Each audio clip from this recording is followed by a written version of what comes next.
and rolling. Folks, I'm going to welcome you to the inaugural first few days really of putting this whole mess together of Before Your Time Entertainment. Before Your Time was a term, a phrase, obviously in the popular lexicon, if you will. I brought forward about 10 or 11 years ago. I never seen words infuriate so many people by thinking it was before their time. Simply that.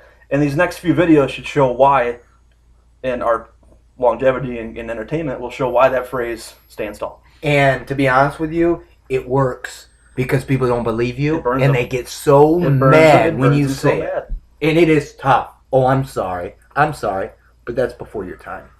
See how it works, folks?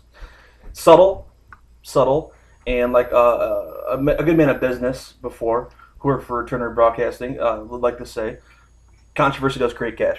Now, you could argue that point because we're about to get tasteless as fuck, depending on your prerogative.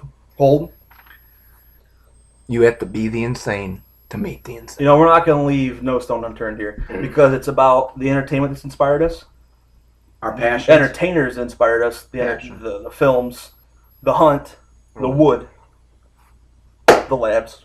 Who's off camera now? He's our producer. He's here. He's here. He's right here. I can look at him.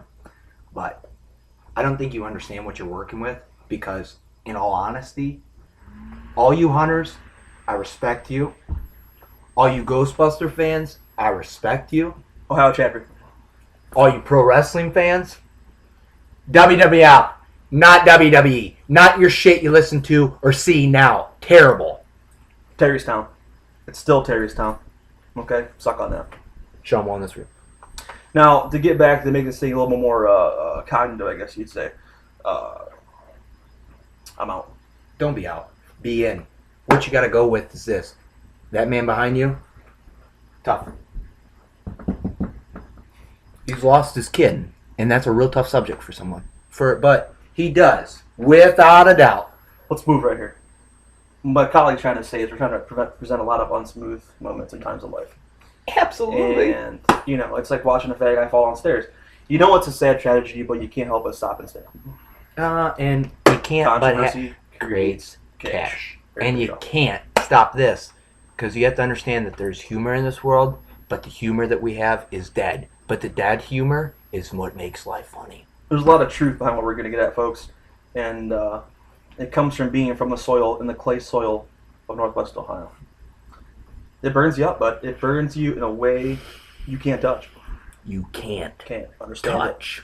I mean, either you're going to work a 9 to 5 or you're going to hang yourself in your closet. Hey, exactly. And guess what? You could be in a tree or you could be in a stand. And the real thing behind that is you will come to know when the bullet hits the bone. Exactly. There's a whole analogy there we'll get back to later. But, you know, credit Golden Earring. Thank you. But, yeah, Golden Earring, if you had a chance to meet you guys, you have to play for us, please. What we're going to cover here really is not so much about the comedy and the truth of life. There's so much truth behind everything. A lot of truth. Such as Terry Bollea's workout plan. Get juiced up. Don't give a fuck. Big boots mean big paychecks, folks. And what ruined his life? His wife. His wife ruined his life. $7.4 million. That's ridiculous. Peace, not greed. He made that money on the sweat of his ass, dropping on people like Tatanka, Tugboat. You know, some real pros back in the day. He put over a lot of guys. Not really. He was a hard guy to work with. But we'll get back to that later. No offense, Terry. I know you're a businessman first. I respect your work. No one puts the Hulk down. No, okay? No.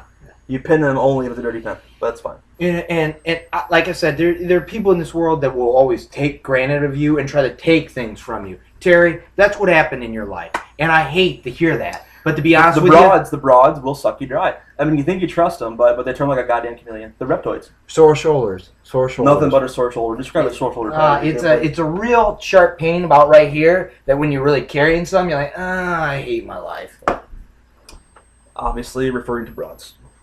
I mean, there's something to do. Obviously, you want to get your you want to get your dick wet. We all do. It's a good function. But now it's like either suck my dick or I don't care. Exactly. And if you're not down for it, then get the fuck out. You know, it's a matter of principle, folks, and our patience up. Our time is up. No time. Our time is never. We're on a borrowed time. A real borrowed time. Borrowed.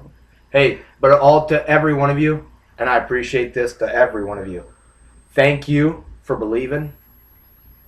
But thank you, Dan Aykroyd, because you see, this is the man who Not to get off on a tangent here, but yeah, you think of Dan Aykroyd, oh yeah, the Blues Brother, yeah, the House of Blues owner, everything else like that. There was a film, as you can tell, we have a big homage to. There was a film, a belief, his family's beliefs of the supernatural and how it applied to him. He touched us with a good yarn in a comedy called Ghostbusters. Sure. Boom. And bam. Bam. Can we get that in there? Okay. Okay, cool. Tell me what films hold up after 27 years? They get re-released besides Star Wars. You can't. I don't want to be associated with Star Wars. Do you have the ticket? So you can't count Do you have Star your movie Wars. ticket with you? Keep talking. Yeah. What the cool This is thing all about ad-lib, folks. What the cool thing is happens gonna hear is what I have to appreciate, Dan. What I really appreciate is this: that book of yours, phenomenal, absolutely fucking phenomenal. And what made it even more better is the fact that my mom was reading it before I left to go to California. That really jacked me up. Really jacked me up. What I'm trying to thumb through here, folks, is when I went and re-released this film, I went and saw it for the Halloween re-release. It was actually rated R. They rated it R because not so much for language and violence, but there's a little out of that too. How do you put that fucking film into a pigeonhole? How do you pigeonhole that film? You can't. Getting back to what I was saying is because it comes from Dan's heart, it's a passion. His great-grandfather levitated trumpets around a room preparatory to a seance, okay? These are things his grandfather reportedly saw as a young child and scarred him for life. So Dan took that psychosis, like we're taking the psychosis from living in Ohio, and transmorphing that into some kind of profitable gain to take some of Israeli's money. Please. I love my Jewish friends. Hey. You have to understand that. I could be part Jewish here. I don't even know. I think you may be. It could be. Kanetsky go either way. You don't know. And that's fine because Good Time Pat goes either way. You're never going to be able to figure me out. No. Truthfully. Yeah. Hey. So that being said, give us some money. Every time you say good time, you owe me $50. I don't. I don't work on films below $50 million budgets. I don't work on films below $50 million. And people are asking, well, what have you done yet? What have you done before? I swam the Portage River. That was a film of mine. I also took a shotgun off my dick bare naked. Sure. So that was a film of mine just as well. It's called Getting Jacked Up. So you can take your little indie films and your goddamn, your trendies, your real life, what you don't have. You may make these films, but you need to understand they're terrible. Real touching. You don't have it. Real touching. You don't have it. Real touching. You can always make a great love and song dance love story, dude. But there comes a time when you have to go states away, thousands of miles, for a piece of beauty and a piece of art. Don't go to this arcade cabinet. Now, I'm going to tell you this and let you a little surprise on this baby right here, okay? She turns on. And let me do one thing. Did you hear it? Oh, it made the sound. It made the sound. Tough, bud. It's getting tough. I played this 20 odd years ago. My grandfather used to take me in there to the fucking arcade at the now pretty much defunct Shoe Central Woodville Mall. You know what that means? There's only a shoe store left. No offense, Ernie Hudson. Ernie. But I used to go to this arcade. It was a full decked out arcade, right? All I could smell is the smell of pretzels in the air still to this day, hot pretzels. I walk in there, I always saw one game every time. And this may be that very goddamn machine. We don't know. They probably made 50. I bet they only made 10. And the reason why I say this is this. I live in California, and I will be goddamned to find this company. I'm coming for you. Trust me. 87. I will come for you, and I will find what company you are at right now. 87? But guess what? Thank you. I'm going to say you. Stephanie, thank you.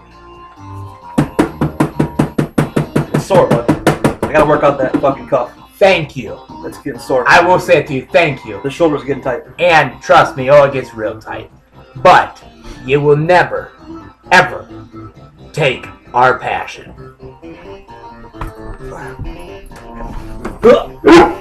Well, hey, at least Crew's getting mad. That's what the best part is. Protect. We're going pro.